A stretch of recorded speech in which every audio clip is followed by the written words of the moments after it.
fond tu voudrais être libre quand la joie te touche. Chers amis, bonjour, j'espère que vous allez bien. Merci de nous accueillir chez vous et bienvenue ici sur ce plateau. On va accueillir nos invités, mais d'abord, j'aimerais vous lire une petite histoire. Il s'agit de deux chauves.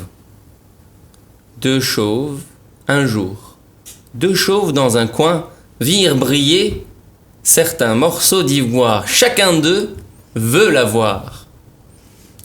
Dispute à coups de poing. Le vainqueur y perdit, comme vous pouvez croire, le peu de cheveux gris qui lui restait encore. Un peigne était le beau trésor qu'il eut pour prix de sa victoire. Voilà, donc ne vous battez pas parce que vous avez plus à perdre qu'à gagner. C'était un conte de Florian qui m'a été présenté, cet auteur, par Philippe Klein, ici présent, luthier au tampon. Bonjour Philippe. Bonjour Philippe. Bonjour. Youpi. Nous sommes aussi avec Cynthia, qui est prof de yoga, et Guy Roger, auteur et romancier, on va dire, et compositeur. Chers amis, parlons les uns avec les autres pour vivre libre au-delà des sentiers battus. Parlons de nos métiers, de nos spécialités, de ce qui nous a bâtis, construit, et de ce qu'on est en train de nous-mêmes œuvrer dans nos vies. Commençons par Philippe. Allons. Raconte-nous ton métier. Comment t'en es arrivé là à être luthier, à fabriquer des instruments de musique?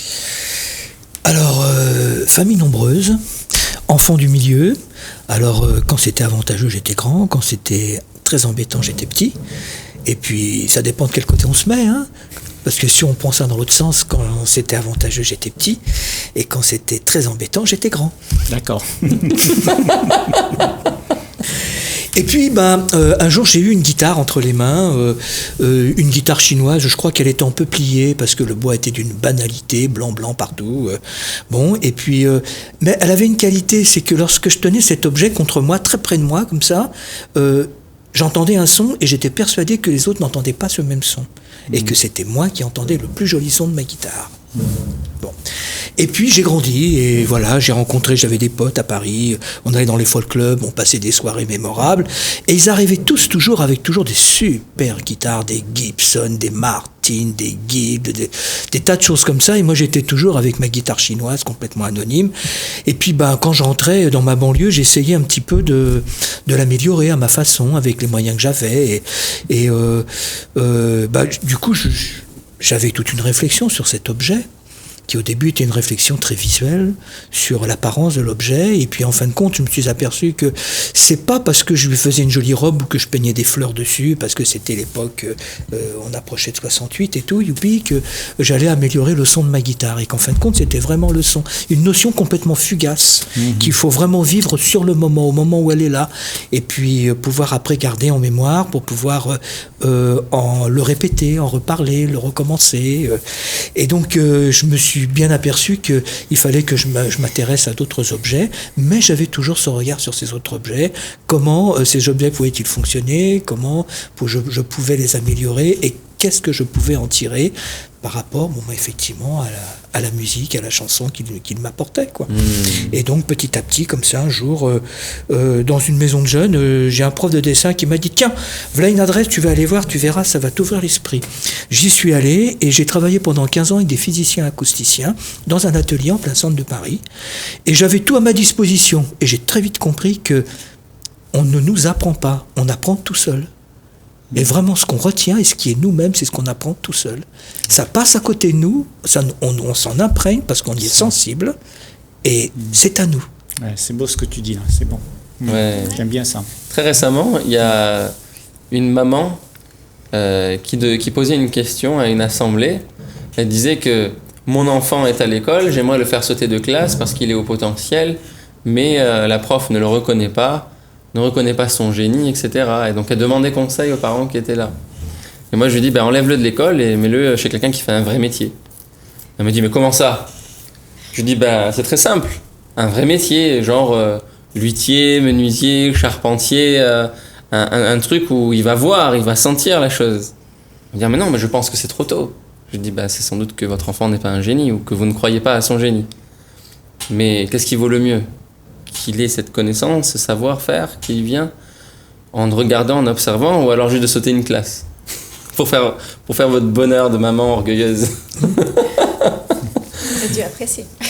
Ouais, elle n'a pas apprécié, mais aussi il y avait beaucoup de gens là qui étaient en train de discuter, et c'était pour jeter un pavé dans la mare et dire que bon sang, on est en train d'enseigner des calculs, des maths, de la lecture, de la culture, de l'histoire à travers des choses qui sont totalement abstraites.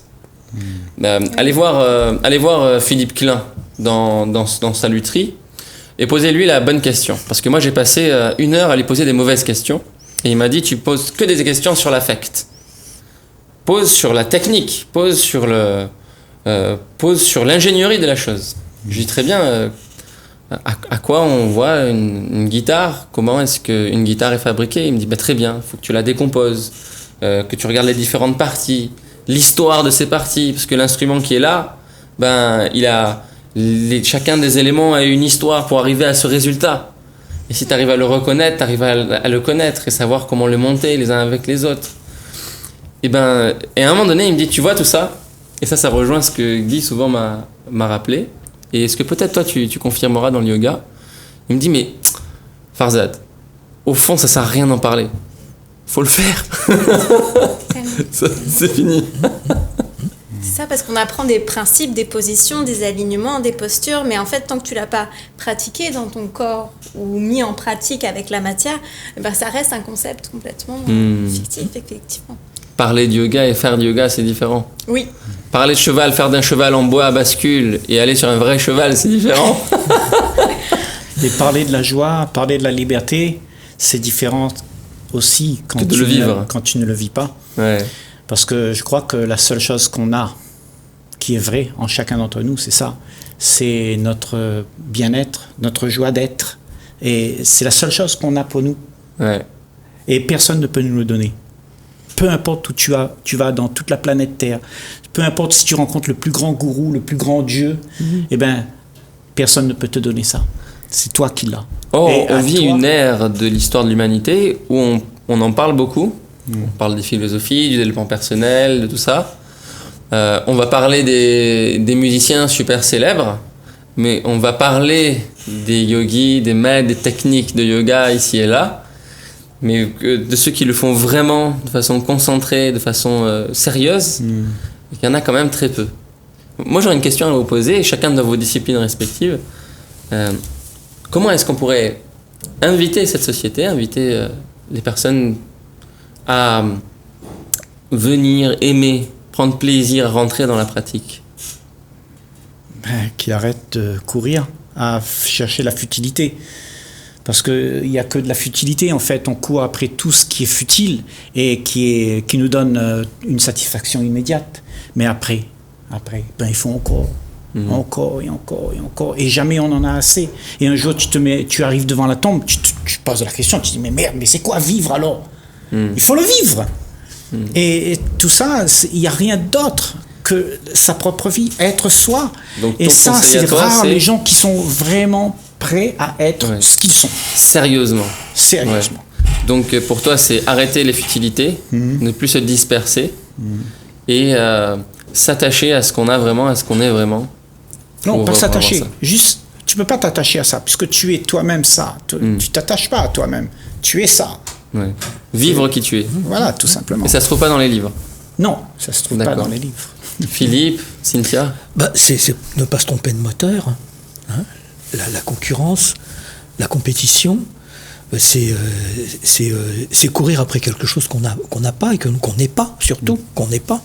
Et on suppose qu'on ne l'a pas. Et donc on court après, quoi. Et puis comme je dis à certaines personnes, vous ne vous exprimez pas, vous jouez pas de la musique. Vous êtes en concurrence, vous vous promotionnez. Ce qui vous intéresse, c'est d'être musicien, statut social. Et puis il y en a d'autres, ils sont musiciens, et c'est pas leur problème le statut. Et ce sont des gens qui ont vraiment de l'expression. Je comprends qu'à La Réunion, dans l'histoire de La Réunion, il y a eu des musiciens très célèbres qui ont une attitude complètement suicidaire et qui n'ont pas cherché à se relever de cette attitude-là, parce qu'effectivement, ils étaient dans une profonde sincérité vis-à-vis d'eux, et puis que, en fin de compte, ce qu'ils expriment, même s'ils n'en ont pas écrit les paroles, mais de la façon dont ils l'ont composé, dont ils l'ont chanté, il n'y a que eux, quoi. Il y a vraiment qu'eux qui peuvent faire ça, et puis bon, c'est unique. Oui, oui, bien sûr, c'est unique, mais c'est surtout eux, quoi. Et quelqu'un d'autre qui aura la même démarche qu'eux et qui atteindra effectivement ce genre de sincérité et de vraie valeur, l'exprimera sûrement différemment par rapport à la partition. Mais est-ce que tu es en train de dire que, en fait, cette sincérité, si on l'avait, est-ce que tu penses que tout le monde, chacun d'entre nous, on serait artiste dans ce cas, si on était vraiment dans cette sincérité de soi? Tout à fait, tout à fait, D'accord. bien sûr, bien sûr, bah oui. Ouais. Parce qu'on a tous cette finesse en nous, cette façon de s'exprimer, et chacun à sa manière. Et c'est très enthousiasmant. Oui. C'est-à-dire c'est de la joie, c'est entraînant, ça nous guide. Mais c'est pas nous qui forçons pour aller le chercher, aller le prendre à quelqu'un d'autre ou à un système, mais c'est là, c'est présent. Par contre, peut-être faut-il le terrain. C'est ce que j'allais dire quand tu demandais comment inviter les gens à venir pratiquer. C'est une question de sensibilité. C'est que la personne elle va avoir un besoin, ça va éveiller une résonance. On parlait d'affect tout à l'heure. Ça va être quelque chose vers lequel peut-être sa vibration naturelle va aller vers cette pratique, vers le yoga, vers le violoncelle plutôt que le violon. Ça va être vraiment plus quelque chose de soi, de l'élan du cœur, je pense. Et c'est peut-être ça qui va faire qu'on est attiré par une pratique plutôt qu'une autre. D'accord. Donc ici on a, pour arrêter les futilités avec Guy, Philippe nous dit qu'en fait faut pas se tromper de moteur et de motivation, ne rentrez pas dans la compétition et dans la quête de la gloire et de la célébrité et de la marque. Ouais, parce que tu seras plus artiste à ce moment-là. Là tu deviens businessman. C'est sûr. Tu voulais dire, Philippe? Non, c'est ça, c'est tout à fait ça. J'ai un grand espoir. Moi, je pensais que, ayant vécu 10 ans comme ça dans la montagne de mon jardin et puis des bestiaux que je trouvais, je pensais qu'effectivement cette notion de biologie de nature avec laquelle on nous assaisonne maintenant tout le temps. Bon, pour moi, c'était un espoir, un petit peu changer ce comportement à la consommation, cette stratégie de l'obsolescence, etc., quoi. Et puis je vois que on a beaucoup de mal, hein. On a beaucoup de mal, quoi. Moi, je trouve donc ne pas se tromper de moteur. Aujourd'hui, on le sait, ceux qui nous regardent, ne vous trompez pas de moteur pour ne pas faire d'erreur. Et ce que nous conseille ici Cynthia, c'était d'écouter l'élan intérieur qu'on a vers telle ou telle discipline. Moi je dis que le terrain aussi est important. Par exemple, si j'ai remarqué dans l'histoire de Philippe ici là par exemple, c'est que quelqu'un à un moment donné lui a dit va voir un tel. Et puis il y avait le terrain, il y avait les outils, il y avait des gens bienveillants, il y avait ce qui allait attiser sa curiosité et éveiller tout ça. Mais si on vit dans un environnement trop sec, trop aseptisé, où on passe de dortoir en dortoir, de salle d'attente en salle d'attente, en allant un coup chez le médecin, un coup chez le Pôle emploi, un coup devant la MDSI à la mairie par exemple, on n'a pas cette diversité de vécu. On a juste ce qu'on nous a mis dans la tête, trouve un emploi, trouve quelque part où on pourra t'employer, t'utiliser, mais il n'y aura pas d'outils vers lequel aller toucher, aller sentir, aller vivre. Et ces rencontres-là sont essentielles aujourd'hui pour s'orienter vers ces métiers et les renouveler, les créer aussi. Parce que un métier comme luthier, ça existe depuis longtemps, j'imagine. Ah oui. Ça fait combien de siècles? Depuis le début de l'humanité. Hein. Ouais. Hein, je ne sais pas s'il ne fait pas concurrence aux plus vieux métiers du monde, entre guillemets.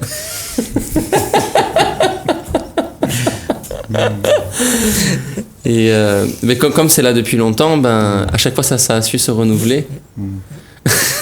Mais je pense même qu'on a communiqué déjà avec des signaux, qu'ils soient graphiques ou qu'ils soient sonores. Hein. Et c'est à cause de ça. Les gens ont cherché à maîtriser, à codifier des sons. Ouais. Ne serait-ce même qu'avec la parole. De là est venue l'écriture aussi. Exactement. Prendre un son et un symbole et les associer. Bien sûr. Et l'écriture aussi, on y a rajouté une notion de gestuelle. Très importante. Très importante. Des choses que l'on perd dans l'éducation d'aujourd'hui. Qu'on pourrait retrouver. Si le recteur est d'accord, on peut en discuter.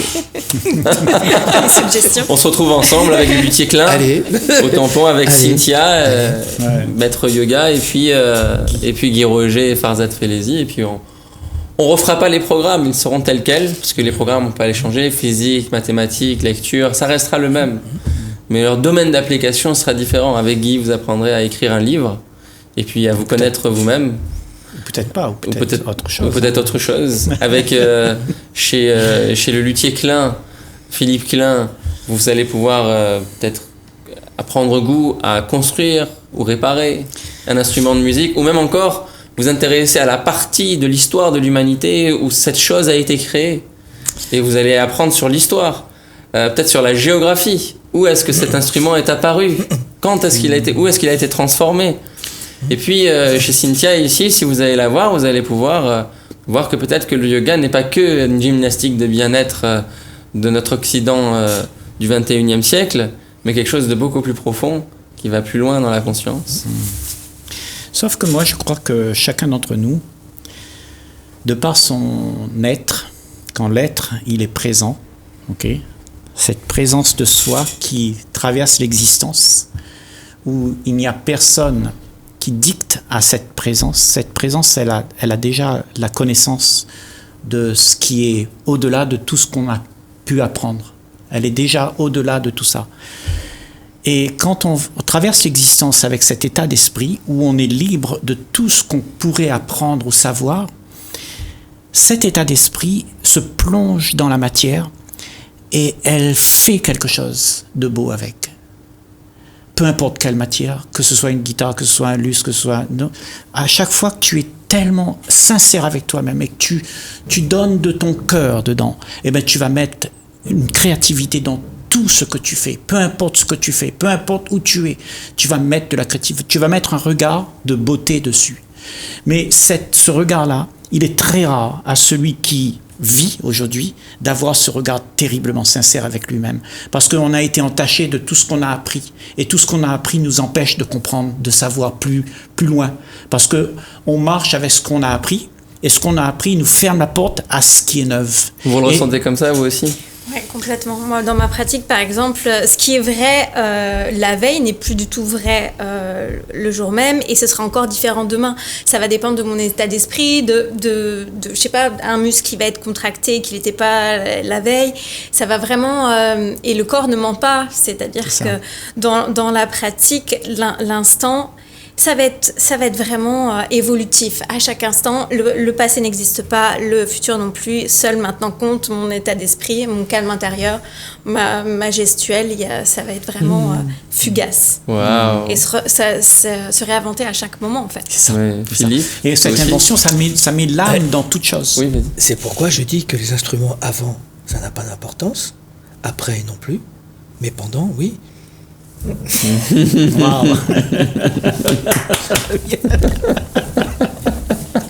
Et oui. Pendant qu'on le joue, pendant qu'on le fabrique. Oh, puis même pendant qu'on le rêve, pendant qu'on le fabrique, pendant qu'on l'invente, qu'on le transforme, voilà, c'est ce qui compte, quoi. C'est vraiment, il y a vraiment une notion d'acte, quoi, tu vois, qui est déjà, on conçoit, et puis il y a l'acte aussi, on s'en sert pendant. Et puis il y a l'acte après, quand on a une recherche, parce que c'est après, on a une expérience, et puis on se demande comment profiter de cette expérience, comment évoluer avec, quoi. Ouais, et puis quand j'étais enseignant, je disais toujours à mes élèves, les manuels, ils ont besoin de leur tête pour bien se servir de leurs mains. Et les intellectuels, ils se servent de leurs mains pour se tenir la tête. Et ça leur faisait beaucoup de bien, parce que j'avais quand même une espèce de dicton incontournable. on ne peut pas le nier, c'est une vérité. Et puis tous ces enfants, tous ces jeunes qui en fin de compte on envoyait en enseignement professionnel parce qu'ils n'étaient pas assez bons pour être en enseignement général. Oui. Bon, je leur redonnais un petit peu une valeur à la démarche qu'ils faisaient tous les matins de venir à l'école parce que j'étais moniteur ou parce que j'étais enseignant, professeur, etc. Bon, ça leur faisait du bien, quoi. Et puis on a besoin de ça. C'est le bien-être qu'on va trouver en soi. Et la semaine dernière, par exemple, avec une association avec laquelle je travaille, on a été faire des ateliers théâtre et danse dans les écoles, et au Moufia, à Saint-Denis. Et en fait, c'est super gratifiant de voir un enfant qui a des difficultés dans sa classe, dans les matières dites standards, et de pouvoir le valoriser dans quelque chose dans lequel il performe, entre guillemets, dans lequel il se sent bien, il trouve son identité, il trouve sa joie, justement. Ouais. Et c'est en ça que je trouve que c'est important de valoriser les pratiques et manuelles et physiques, parce que on s'épanouit pas tous dans l'intellect, effectivement. Ouais. Moi, j'ai longtemps été contraint de faire que de l'intellectuel. C'est pour ça que j'intellectualise beaucoup aujourd'hui. C'est par déformation éducationnelle, on va dire. Mais ce que j'adore et ce que j'admire, c'est tout ce qui se fait de manuel. Donc c'est pour ça que je continue la musique, le sitar aujourd'hui avec Indirène au Conservatoire de La Réunion, le violon. Et c'est ça qui me met en relation avec des gens comme Philippe. C'est-à-dire, si vous ne jouez pas de violon, que vous êtes tout le temps en train d'écouter la radio, bien entendu, vous n'aurez jamais à réparer un violon. Vous n'aurez jamais à acheter ou louer un violoncelle, par exemple. Mais dès lors que vous allez vous y intéresser, vous allez rencontrer ce genre de personnage qui, dans son univers, faut le voir, quoi. C'est un truc incroyable. C'est un univers, t'as des violons partout, t'as des instruments de musique, t'as l'impression que ça résonne, tout ça. Tu sais, c'est... Et chacun de nous a une matière dans son métier. Donc la matière de Philippe Klein, des luthiers Klein, c'est le bois. La matière de Guy, c'est l'humain. C'est l'homme, on va dire. La matière de Cynthia, c'est le corps. Moi, j'aurais une question à vous poser pour peut-être conclure cette émission. Quel est le premier regard que vous posez sur cette matière que vous rencontrez? Vous rencontrez une matière, vous allez la transformer. Ça peut être l'humain, le corps, l'esprit, ça peut être le bois. Quel est le premier regard que vous posez dessus? Qu'est-ce que vous vous dites? Qu'est-ce que vous posez comme question? Moi, je sais pas, mais moi, je regarde pas les choses comme je voudrais qu'elles soient. Je regarde juste et puis j'accepte. Je veux pas changer rien. Je crois que c'est bon de ne pas vouloir faire des choses pour pouvoir être bien soi-même par rapport aux autres. Parce que quand tu commences à faire ça, ben, tu détruis un peu l'autre aussi, parce que l'autre, il a besoin d'être ce qu'il est. Donc tu regardes ce qui est, sans juger. Sans juger, sans... Mais quand tu regardes, contraindre. tu observes bien certaines choses de particulier. Oui, mais quand tu regardes ce que tu observes, c'est ce qu'il y a. Oui. C'est ce qu'il y a, c'est pas ce que moi j'aimerais.